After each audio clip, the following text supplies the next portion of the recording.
Selanjutnya untuk mengetahui perkembangan terkini dari pasar mata uang serta transaksi instrumen keuangan lainnya, kita segera bergabung dengan Dealing Room Bank BNI.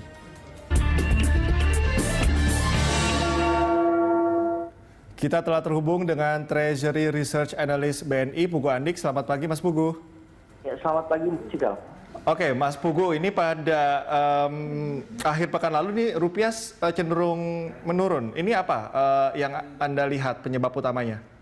Ya, memang kalau kita lihat, memang satu secara teknikal memang dari awal pekan gitu ya, rupiah sebenarnya sudah mulai memasuki level overbought gitu ya, secara teknikal, sehingga memang sepanjang pekan, mungkin dari tengah pekan ya, memang rawan koreksi. Terus kalau kita lihat memang di hari Rabu ada pernyataan dari Trump yang dia melakukan sanksi gitu ya terhadap 4 anggota pemerintahan China akibat adanya intervensi mereka dianggap melakukan intervensi gitu ya terhadap otonomi yang berada di Hong Kong gitu ya. Dan selanjutnya direspon di hari Kamisnya oleh China gitu ya, mereka ada pengumuman bahwa mereka bisa saja memecat anggota pemerintahan dari Hong Kong gitu ya. Dan langsung gitu ya Carrie Lam memecat 4 anggota legislatornya, sehingga memang kondisi secara sentimennya juga mendukung memang ada pelemahan rupiah, meskipun di akhir pekan rupiah cenderung datar sebenarnya ditutup sama dengan hari Kamis gitu ya di 14.170, karena memang kalau kita lihat di hari Kamis malam gitu ya waktu Amerika Serikat ini rilis data inflasi Amerika Serikat juga gagal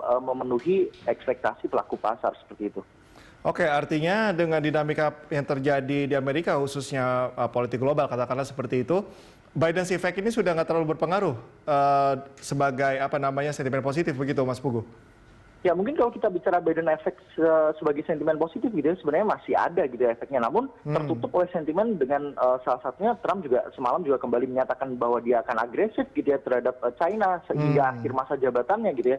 Dan mungkin juga kondisi corona di Amerika Serikat terutama dan juga Eropa gitu ya yang kembali tinggi, ini juga mempengaruhi sentimen di pasar gitu ya. Jadi risk appetite-nya cenderung sedikit turun dan cenderungnya moderat gitu ya. Oke, artinya sentimen global ini masih cukup berdampak signifikan ya. Kita ke isu domestik saat ini, RDG Bank Indonesia ini tidak akan lama lagi, di pekan ini akan segera diselenggarakan. Anda melihat bagaimana dampak signifikannya seperti apa, Pak Mas Pugu? Ya, kalau kita lihat memang RDG ekspektasi pekan ini kemungkinan besar Bank Indonesia akan melakukan pemangkasan suku bunga gitu ya. Apalagi di RDG sebelumnya BI menyatakan bahwa target inflasi kemungkinan besar akan susah dicapai gitu ya, level 2% gitu ya. Dan mengingat rilis terakhir juga data inflasi Oktober, sebenarnya BI ada opsi untuk melakukan pemangkasan suku bunga untuk mendorong juga pertumbuhan inflasi, juga pertumbuhan ekonomi dalam negeri gitu ya. Dan mungkin concern BI untuk pekan lalu kenapa tidak melakukan pemangkasan suku bunga adalah salah satunya adalah rupiah yang masih tertekan. Namun begitu dalam 2 pekan terakhir ini ternyata rupiah menguat gitu ya, jadi peluang untuk BI melakukan pemangkasan suku bunga itu sangat tinggi sekali, seperti itu. Oke, kalau untuk jelang rilis perdagangan neraca perdagangan RI akan seperti apa prediksi Anda, Mas Pugu? Ya, ini juga rilis current account deficit gitu ya. Ini prediksinya memang juga cukup positif, cenderung mengalami penurunan, bahkan mungkin mencapai 1% atau mungkin positifnya di bawah 1% negatif gitu ya dari GDP gitu ya. Dan ini memang kalau kita lihat selama 5 bulan di 5 bulan terakhir atau bahkan 6 bulan gitu ya, trade balance kita cenderung surplus, dan sepanjang kuartal 3 juga surplus. Sepertinya karena account deficit kita di kuartal 3 akan mengalami perbaikan seperti itu. Oke, melihat kondisi yang terjadi beberapa waktu ke belakang, kalau Anda melihat jelang akhir tahun ini, pergerakan rupiah kan seperti apa, Mas Pugu?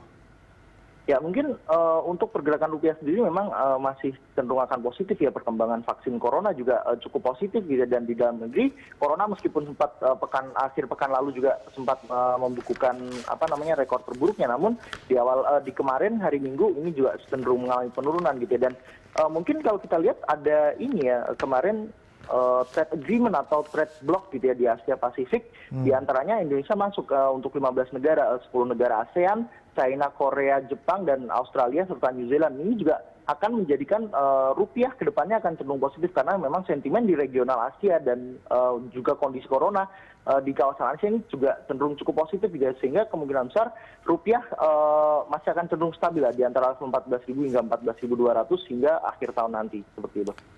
Oke, kita ke obligasi ya, Mas Pugu. Ini kan pasca kemenangan Biden, ini obligasi membanjiri capital inflow ini membanjiri pasar ya. Apakah ini bisa menjadi sentimen positif terhadap pasar obligasi di Indonesia?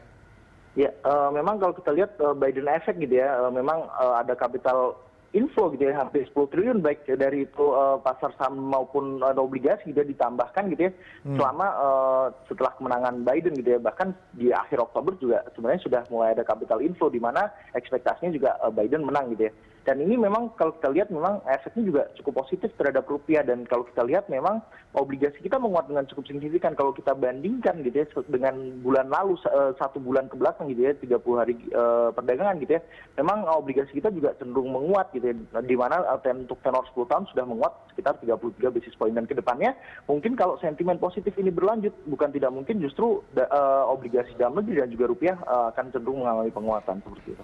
Oke, artinya di sini obligasi masih bisa menjadi alternatif investasi ya, khususnya di tengah pandemi saat ini yang belum bisa terprediksi juga kan kapan berakhirnya, Mas Pugu. Iya, betul sekali, Mas. Oke, baik. Terima kasih Mas Pugu atas informasinya.